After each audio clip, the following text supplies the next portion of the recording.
तो जमीयत उलमा हिंद का आज रुख एकदम साफ हुआ और उन्होंने पाकिस्तान को करारा जवाब दिया है। 370 को लेकर के साफ कर दिया गया है कि हिंदुस्तान का मुसलमान इस पक्ष में है, इस फेवर में है कि कश्मीर हिंदुस्तान का टूट अंग है। कश्मीरियों की फलाह बहबूद हिंदुस्तान के साथ है एक रियासत के तौर पर, और अब वो यूनियन टेरिटरी बन चुका है जम्मू कश्मीर, और बेहतर काम होगा। पाकिस्तान जिस तरह से उम्मा की बात करता है, ब्रदरहुड की बात करता है, बार बार वो प्रोपेगेंडा करवाते हैं, मुसलमानों के साथ जुल्म सितम हो रहा है, उसको भी एक करारा जवाब है। मेरे साथ मौलाना शोएब कासमी साहब स्टूडियो में तशरीफ फरमा है, जमात उलमा हिंद के कौमी सदर भी हैं आप। मौलाना शोएब कासमी साहब, एनआरसी को लेकर भी महमूद मदनी ने आज बहुत अहम बात की। उन्होंने कहा कि एनआरसी को हम फेवर करते हैं और ये पूरे देश में होना चाहिए।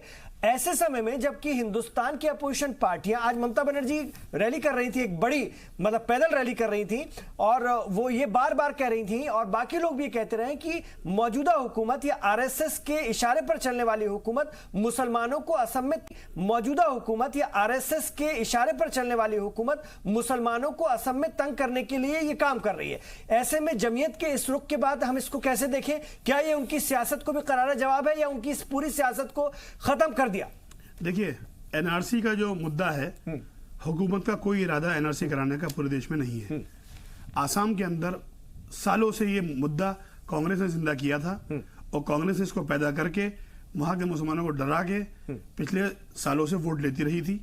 भारतीय जनता पार्टी की सरकार आई, बड़ी ईमानदारी के साथ सुप्रीम कोर्ट की निगरानी के अंदर वहां एनआरसी का काम हुआ और 2 बार में ये तमाम का तमाम मसला हल हो गया। कुछ गलतियां अगर बाकी रही हैं, उस पर प्रदेश के लीडर्स ने सरकार को अवगत कराया है और बात की है, उसको भी सही कर लिया जाएगा। किसी के साथ नाइंसाफी नहीं होगी। और उसका नतीजा क्या है? आज पूरे देश के अंदर सबसे ज्यादा मुसलमान भारतीय जनता पार्टी में अगर है तो वो आसाम के अंदर है।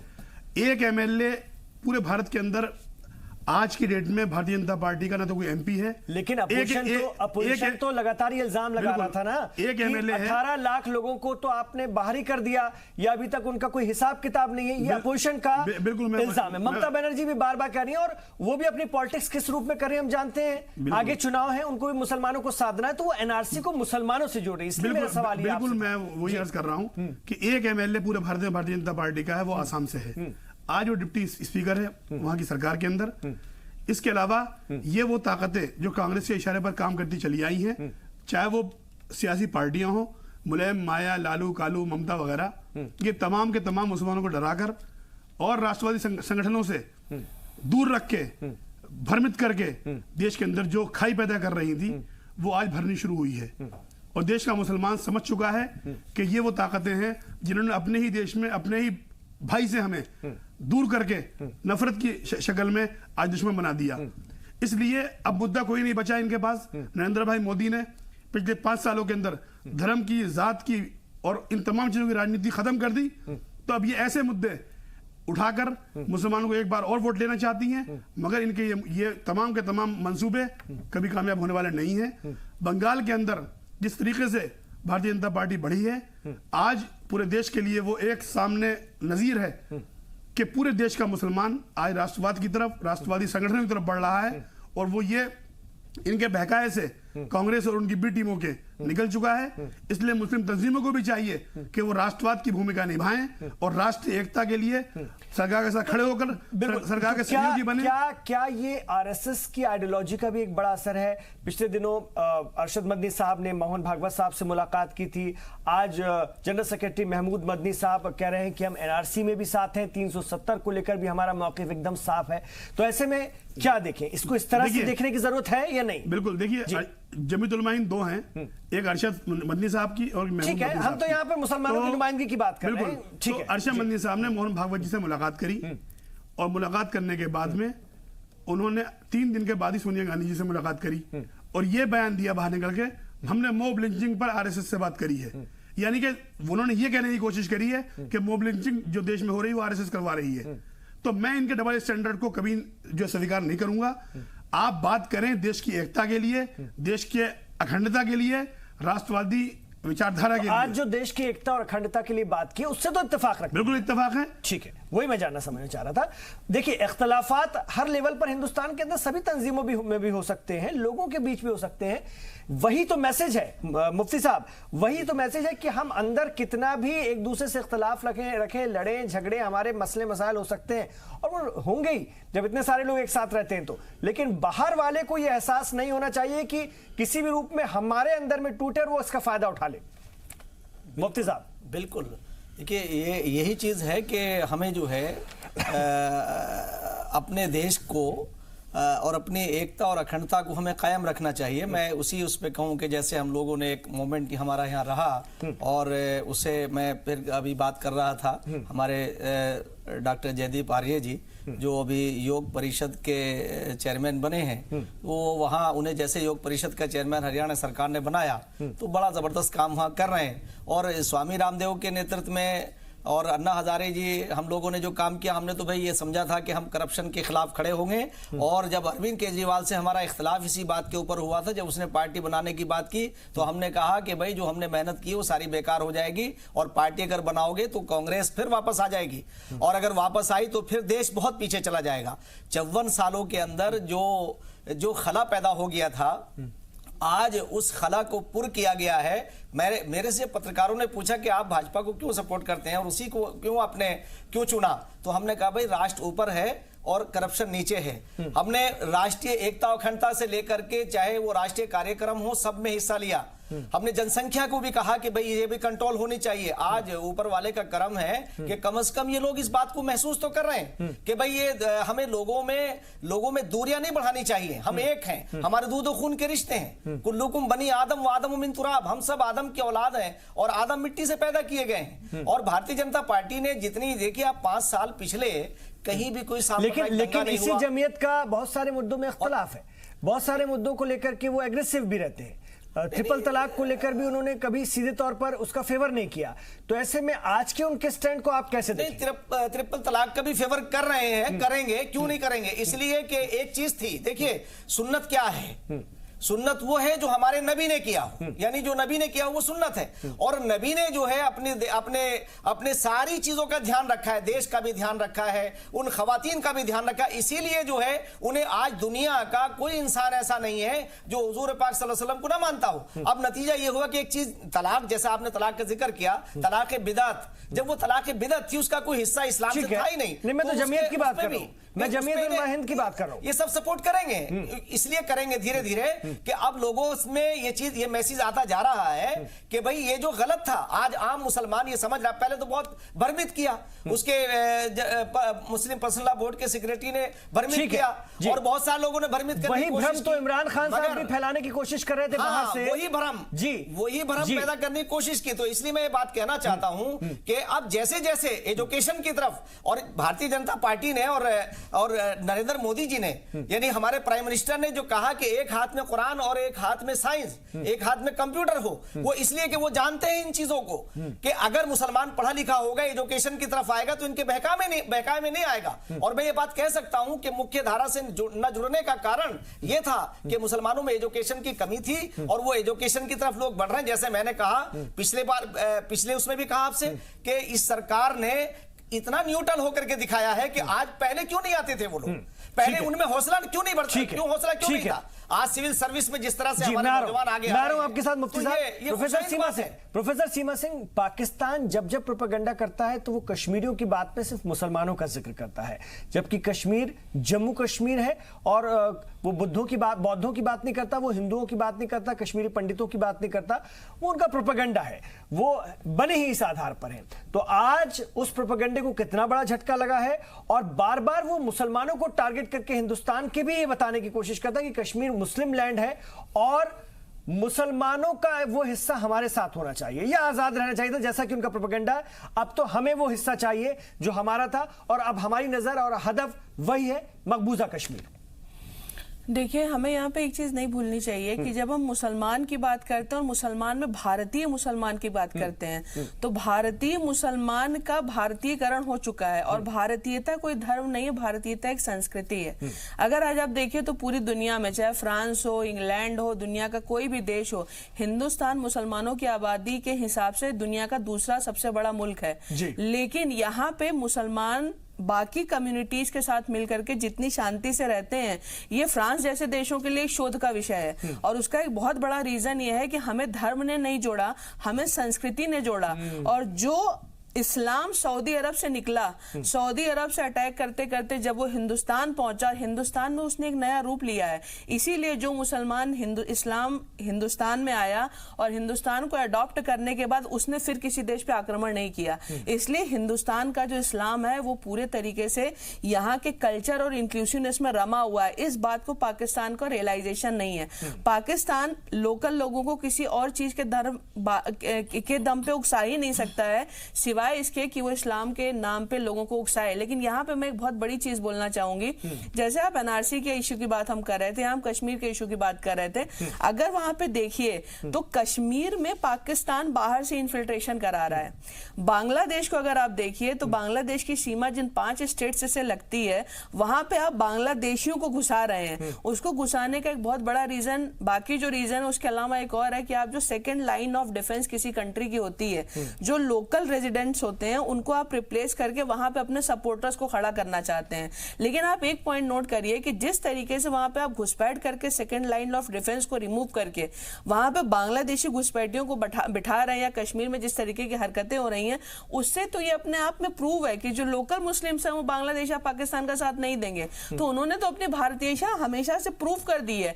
ये ओपन तौर पर पाकिस्तान के मुंह पे करारा तमाचा है और उसको समझाने के लिए यहाँ के लोगों ने पर्याप्त इंडिकेशन दे दिया है कि आप जिन चीजों के नाम पे हमें उकसाना चाहते हैं, हम आपके झांसे में आने वाले नहीं हैं।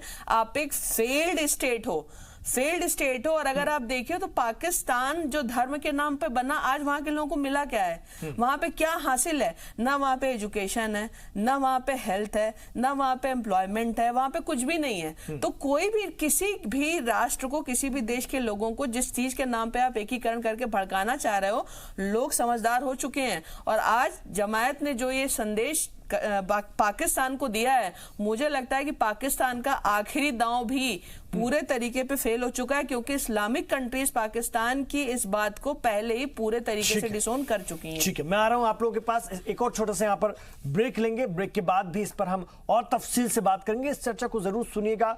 पाकिस्तान को एक करारा तमाचा है, तमाचा ही नहीं बल्कि जूता है। और इमरान खान जिस तरह से लगातार इस बात का अपनी संसद में भी वो आरएसएस को कोस रहे थे, अपनी संसद में खिताब करते हुए वजीर आजम पाकिस्तान आरएसएस को कोस रहे थे, हिंदुस्तान की पूरी हिस्ट्री बताते हुए बैठे थे। वजीर आजम पाकिस्तान के साथ सदर पाकिस्तान जिहाद की बात करते हैं, मुबैना जिहाद की बात करते हैं अपने लोगों से। सोचिए किस तरह से किस तरफ अपने मुल्क को वो ले जा रहे हैं, ये एक बड़ा सवाल है। और कहीं ना कहीं इसको भी हिंदुस्तानी मुसलमानों ने पूरी तरह से नकार दिया है, खारिज कर दिया है। ये हमारा मुल्क है, हमारा देश है, हमारा सेकुलर मुल्क है। ये वही मुल्क है जिसमें मदीना के बाद दुनिया में अगर पहली कोई मस्जिद बनी तो वो हिंदुस्तान के अंदर में बनी। ये वही देश है जिसमें इसी कश्मीर में जब हजरत बल से मोहम्मद मुस्तफ़ा सल्लल्लाहु अलैहि वसल्लम का मुँह मुबारक गायब होता है तो हिंदुस्तान की सारी एजेंसियां, तमाम पुलिस और तमाम लोग उसको ढूंढने में लग जाते हैं और ढूंढ करके निकाल कर लेकर आते हैं। ये वो मुल्क है, सबका एहतराम करना, सबको साथ लेकर चलना, और यही पाकिस्तान की जलन की बड़ी वजह है। विवेकानंद नरताम जी, आप आरएसएस से जुड़े हुए हैं, संघ क्या चाहता है, संघ क्या सोचता है? और जिस तरह से संघ सबको साथ लेकर के चलने की कोशिश कर रहा है, ऐसे में जबकि लगातार संघ की मुखालफत हो रही है एक बड़े तबके के जरिए, कुछ तंजीमों के जरिए, उस दौर में अगर हम इस वक्त संघ के काविशों को देखें, हुकूमत की काविशों को देखें, तो क्या नजर आती है? इमरान जी, मैं इस संदर्भ में पूजनीय सरसंघ चालक जी मोहन भागवत साहब ने जो कहा था, उनके 3 दिन का लेक्चर्स हुए थे यहाँ पर दिल्ली में। उन्होंने कहा था कि इस देश के मुस्लिम भी इस देश का अटूट अंग है और उनके बिना हम एक पूर्ण राष्ट्र के तौर पर खड़े नहीं हो सकते हैं। और भारतीय सभ्यता में हमने हमेशा कहा है कि एकम सत विप्रहा बहुधा वदंती, आपके सत्य को कहने के रास्ते अलग हो सकते हैं, लेकिन सत्य एक है।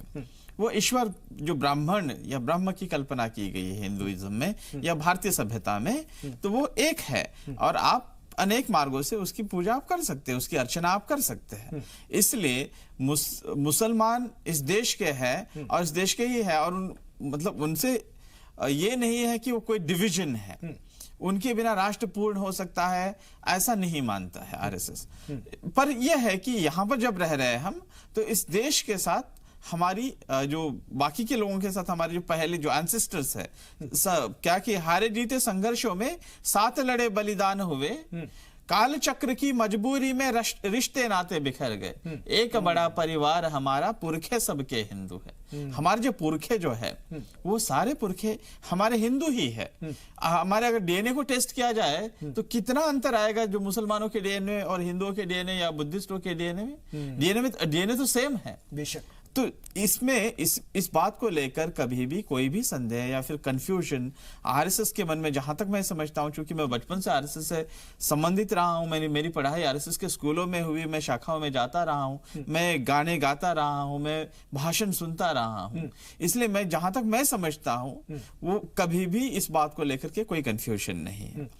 और इसलिए ये मैसेज बाकी लोगों ने भी, बाकी जो हमारे देश के मुसलमान हैं, उन्होंने भी ये एक्सेप्ट करने की आवश्यकता है कि हमारे पुरखे जो है वो सेम है, सब सेम है, उसमें कोई अंतर नहीं है, इसलिए हम साथ में जुड़े हुए हैं, यही हमारा राष्ट्र लेकिन है, लेकिन यही इमरान हमारी खान अपनी मातृभूमि संसद है। से जो कह रहे थे, जो एड्रेस करते हैं कि हिंदुस्तान में ऐसी हिंदू एक्सट्रीमिस्ट सरकार है जो कि इस वक्त आरएसएस के इशारे पर काम करते हुए वहां के मुसलमानों को तंग कर रही है, परेशान कर रही है, जुल्म जबर कर रही है। वो अपनी संसद में ये नहीं, बात आप कहते हैं। देखिएगा कि वो तो वैसे उसको भी ये जवाब इस वक्त देना बहुत जरूरी था, वो भले वैसे भी- लेट आया, लेकिन ये जवाब बहुत जरूरी था मुसलमानों की तरफ से। नहीं, मुझे बताइए कितना इंडिपेंडेंट प्राइम मिनिस्टर वे है। वे जब जाते हैं अमेरिका में तो उनके साथ वहां पे बाजवा साहब भी जाते हैं जनरल, और वो जो भी कर रहे हैं उन पर बिल्कुल कड़ी नजर रहती है। आपको कुछ ना कुछ करना पड़ेगा ताकि आपका भी प्रेजेंस जो है पाकिस्तान में वो लोग फील करें कि भैया प्राइम मिनिस्टर है हमारे वजीर आजम है, नहीं तो उसका कोई मतलब ही नहीं बनेगा उनको। इसलिए वो इस प्रकार की चीजें कहते हैं और उनको लगता होगा कि इस प्रकार का हम एक डिवीजन का वातावरण तैयार करेंगे और हिंदू और मुसलमानों में भारत में फूट डालेंगे। और वो इसलिए नहीं कि वो तो जानते हैं कि इस प्रकार की चीजें भारत में हो नहीं सकती। भारत एक महासत्ता बनने के रास्ते पे है और किसी भी इस प्रकार की चीजें यहाँ पर छोटी मोटी छुटपुट घटनाओं के कारण हमारी राष्ट्रीय एकता को या फिर राष्ट्रीय सुरक्षा को कोई खतरा पैदा होगा ऐसा कोई मानने की आवश्यकता नहीं है। लेकिन वो ये सब कहते हुए उनकी जो जब कह रहे कि हम जुम्मे के दिन सब आकर के रास्ते पे हम क्या करें, अभी हिंदुस्तान के खिलाफ नारेबाजी करें, उस प्रकार का माहौल बनाए, तो वो अपने लोकल आइडेंटिटी को वो कंसोलिडेट करने की कोशिश करे, क्योंकि वो लोकल आइडेंटिटी यहाँ तक कि वो वहां, लेकिन उनका असर उनके देश के लोगों पर हो या ना हो वो उनका मसला है। हिंदुस्तान के मुसलमानों पर या बर्रे सगीर के मुसलमानों पर कोई फर्क उसका मैं एक छोटी सी बात कहना जी। चाहूंगा। मुझे बताइएगा कि जो आईएसआईएस नाम की जो संगठन बनी और इसलिए जो अमेरिका से लेकर अन्य देशों में से एक बड़े पैमाने पर जो यूथ है आईएसआईएस में ज्वाइन कर गए। भारत में कितने आईएसआईएस में यूथ ज्वाइन कर लिया भारत के यूथ ने? वो बहुत छुटपुट छोटे मोटे घटनाएं हैं। इसका मतलब यह है कि भारतीय लोग इस प्रकार के जो जिहादी और जो बिल्कुल नैरोली कंसीव्ड जिहादिस्ट टेंडेंसी जो है उसको बिल्कुल सपोर्ट नहीं करते हैं। ठीक है, तो मैं आपसे बस ये जानना चाहूंगा, आ रहा हूं सर, बस मेरे पास 3 मिनट बचे हैं। मौलाना सोएब कासमी साहब जी, बस ये बता दीजिए कि इस वक्त अगर हम देखें, ठीक है जमीयत उलमा हिंद बहुत आई, आपने कहा देर आए दुरुस्त आए पर आए, बाकी जो तंजीमें हैं और भी क्या उन्हें एग्रेसिव तरीके से नहीं आना चाहिए इस मसले पर? सरकार के साथ नहीं होना चाहिए, हिंदुस्तान के साथ नहीं होना चाहिए? है, ऐसा नहीं है कि नहीं है। मुसलमानों को इस वक्त और बढ़ चढ़ कर इस सिलसिले में अपने कदम नहीं बढ़ाने चाहिए बिल्कुल पाकिस्तानी प्रोपेगेंडा का जवाब देने के लिए? बिल्कुल, इस वक्त तमाम मुस्लिम तंजीमों को, तमाम जिम्मेदारों को, तमाम उलमा और अइम्मा को जरूरी है कि जिस तरीके से पाकिस्तान और उसके लोग पूरी दुनिया के अंदर भारत को बदनाम करने के लिए कश्मीर की झूठी फिल्में, झूठी जो है यूट्यूब के ऊपर चला रहे हैं और पिछले वाकयात को नया बना के पेश कर रहे हैं। हकीकत यह है कि मैं कई बार कश्मीर हो आया हूँ इस 1 महीने के अंदर। कश्मीर में सबसे कम किलिंग पिछले 70 सालों के अंदर पिछले 1 महीने में हुई है। कोई वहां पर हादसा इस किस्म का नहीं है। कर्फ्यू है क्योंकि वो जरूरी था, पाकिस्तान की शय पर वहां कुछ हादसा हो सकता था, इसलिए कर्फ्यू लगाया गया था। आहिस्ता आहिस्ता हालात नॉर्मल हो रहे हैं और पूरे मुल्क को, पूरे दुनिया के मुसलमानों को मुतमईन रहना चाहिए कि जो भी सरकार कर रही है कश्मीरियों के हक में कर रही है, क्योंकि कश्मीरियों का मुस्तकबिल और कश्मीरियों का साथ और कश्मीरियों का हाथ भारत के साथ ही महफूज है, वरना वो दुनिया के अंदर उनका नामो निशान बचने वाला नहीं है। क्योंकि वो ताकतें जो कश्मीर पे निगाह लगाए बैठी हैं वो कभी भी कश्मीर को चैन से नहीं रहने देना चाहती। इसलिए देश के मुसलमानों की जिम्मेदारी बनती है कि वो पाकिस्तान के प्रोपेगेंडा को कंडम करें। बहुत बड़ी बात, बहुत अहम बात। मुफ्ती साहब, मैं तो असल में अभी जैसे हमारे विवेक भाई ने कहा था, मैं उस संदर्भ में कहना चाह रहा था कि देखिए जो हमारे अभी बताया भाई ने, और मैं इस विचारधारा से यूं मुसलमानों से कहना चाहता हूं कि हमारे दो खून के रिश्ते हैं। हम एक माँ बाप की संतान, एक ईश्वर का परिवार हैं। हमारी पूजा पद्धति अलग हो सकती है, हम एक हैं और उस एकता को हमें आगे बढ़ाना है। मैंने 2012 में एक सम्मेलन था स्वामी रामदेव जी के यहाँ, और उस वक्त वो वीडियो अगर आप देखेंगे तो मैंने उस वक्त भी ये कहा था कि हमारे मर्यादा पुरुषोत्तम श्री राम हमारे आइडियल हैं, हमारे पूर्वज हैं और हमारे दो खून के रिश्ते हैं। तो उस वक्त आपको मैं बताऊं कि मैंने उस वक्त एक बात ये कही थी और स्वामी रामदेव जी ने उस वक्त कहा कि हम बहुत जल्द एक ऐसा दौर आएगा कि ये लोग जाएंगे, और आज ऐसे लोग आए हैं जो राष्ट्र को समर्पित हैं। लोगों को गलतफहमियां नहीं रहनी चाहिए, हमारे दो खून के रिश्ते हैं वो मजबूत होने चाहिए। अगर इल्म के आधार पर भी, ज्ञान के आधार पर भी, और जो कश्मीर का मामला है दफा 370 से कश्मीर के लोगों को कोई नुकसान नहीं है। वो वहां एजुकेशन को बढ़ावा मिलेगा, वहां हॉस्पिटल बनेंगे, बड़ी बड़ी कंपनियां जाएंगी और वहां कोई भी ऐसा काम होने वाला नहीं है। इसलिए कश्मीर के लोगों को जिस तरह से 70 साल में इन्होंने मेन स्ट्रीम से वहां की यूथ को काटा है, मैं वहां यूथ से एक बात कहना चाहूंगा कि आप सरकार ने जो काम किया है, सरकार को आप सुझाव दे सकते हैं। सरकार आपके खिलाफ नहीं है, ना होम मिनिस्ट्री आपके खिलाफ है, ना प्राइम मिनिस्टर आपके खिलाफ है। वो आपको उसी तरह से देखते हैं। और ये सरकार का पहली सरकार ऐसी मैंने देखी है कि जो सबका साथ, सबका विकास और सबका विश्वास लेकर चल रही है, साथ ही दृढ़ इच्छा शक्ति से पूरे मुस्तैदी के साथ अपने मौकिफ को कायम है और उसको लेकर आगे बढ़ रही है। पिछले 100 दिनों में बड़े कारनामों को अंजाम दिया है मोदी हुकूमत ने, और उम्मीद है कि आगे आने वाले दिनों में भी हमें कुछ और बड़े इशारे मिल रहे हैं देखने के लिए। और जिस तरह से पाकिस्तान को छटपटाहट है, वो सारे कार्ड खेलकर फेल हो चुका है। ये कार्ड भी लास्ट उसका जो था मुसलमान मुसलमान हाय तौबा मुसलमान, वो भी खत्म हो गया आज। अब पीओके को लेकर के जो लगातार यहां से साफ कर दिया गया है कि आगे आने वाले दिनों में पीओके को लेकर भी कुछ बड़ा हो सकता है, वही पाकिस्तान की बिलबिलाहट और छटपटाहट की वजह बना हुआ है। अब वो अपना देखें, और पीओके हिंदुस्तान का हिस्सा है, पाक मकबूजा कश्मीर हिंदुस्तान का हिस्सा है। एक ना एक दिन उसे हिंदुस्तान का हिस्सा बनना होगा। वो अपना बलूचिस्तान संभाले और दूसरे हिस्से संभाले, क्योंकि वहां भी आजादी की जद्दोजहद बहुत तेजी से आगे बढ़ रही है। बहुत शुक्रिया आप तमाम लोगों का इस चर्चा में हिस्सा लेने के लिए। आप रहिए जी सलाम के साथ।